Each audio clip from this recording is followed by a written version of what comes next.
India Australia మధ్య జరుగుతున్న test series లో ఇరు జట్లు కూడా చెరొక టెస్ట్ లో గెలిచి సమస్థాయిలో ఉన్నాయి. ఇండియా మొదటి టెస్ట్ లో గెలవగా ఆస్ట్రేలియా రెండవ టెస్ట్ లో విజయం సాధించింది. ఈ పరిస్థితుల్లో మూడవ టెస్ట్ కోసం ఇరు జట్లు కూడా గెలిపే లక్ష్యంగా పావులు కదుపుతున్నాయి. అయితే రెండవ టెస్ట్ సమయంలో భారత జట్టులోని చాలా లోపాలు బయటపడ్డాయి.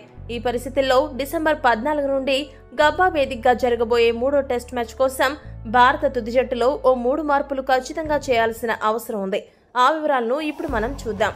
ముందుగా స్పిన్నర్ల విషయానికి వస్తే అడిలైడ్ పిచ్ స్పిన్నర్లకు పెద్దగా సహకరించలేదు. అయితే అదే సమయంలో అశ్విన్ కూడా అంత గొప్పగా బౌలింగ్ చేసినట్లయితే కనిపించలేదు. రెండవ టెస్ట్ మ్యాచ్ లో అశ్విన్ 29 పరుగులు చేసి 1 వికెట్ మాత్రమే దక్కించుకున్నాడు. న్యూజిలాండ్ సిరీస్ నుండి కూడా అశ్విన్ అంత గొప్ప ఫామ్ లో అయితే కనబడడం లేదు. న్యూజిలాండ్ సిరీస్ మొత్తం 9 వికెట్లు మాత్రమే పడగొట్టాడు.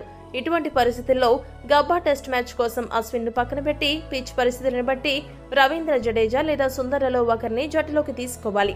న్యూజిలాండ్ సిరీస్ లో జడేజా, సుందర్ ఇద్దరు కూడా చెరక 16 వికెట్లు పడగొట్టారు. ఈ ఇద్దరు బ్యాటింగ్ కూడా బాగానే చేయగలరు. కాబట్టి ఫామ్ లో లేని అశ్విన్ స్థానంలో వీరిద్దరిలో ఒకరికి అవకాశం ఇవ్వడం ఉత్తమం.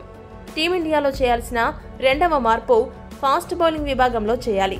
పెర్త్లో జరిగిన మ్యాచ్ లో హర్షిత్ రాణా అరంగేట్రం చేశాడు. ఆ మ్యాచ్ లో పర్వాలేదనిపించిన హర్షిత్ రాణా రెండవ టెస్ట్ లో మాత్రం ధారాళంగా పరుగులు సమర్పించుకున్నాడు. బంతిపై పూర్తిగా నియంత్రణ కోల్పోయాడు.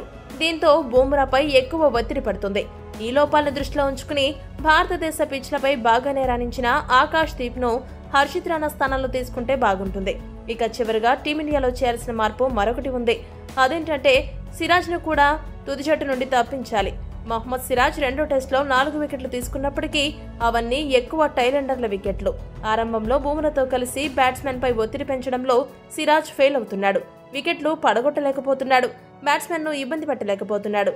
అయితే యువ ఆటగాడు ప్రసిద్ధ్ కృష్ణ ఇండియా ఏ, ఆస్ట్రేలియా ఏ మధ్య జరిగిన ప్రాక్టీస్ మ్యాచ్ లో ఏకంగా 10 వికెట్లు పడగొట్టి 43 పరుగులు కూడా చేశాడు.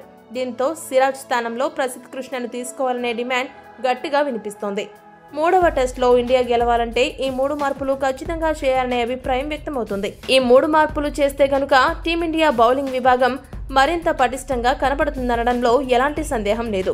ఈ మార్పులు ఎలా ఉన్నాయి, ఇంకా ఏమైనా మార్పులు చేయాలా అనే విషయాన్ని కామెంట్ చేయండి. మరిన్ని స్పోర్ట్స్ అప్డేట్స్ కోసం మా ఛానల్ ను సబ్స్క్రైబ్ చేసుకోండి.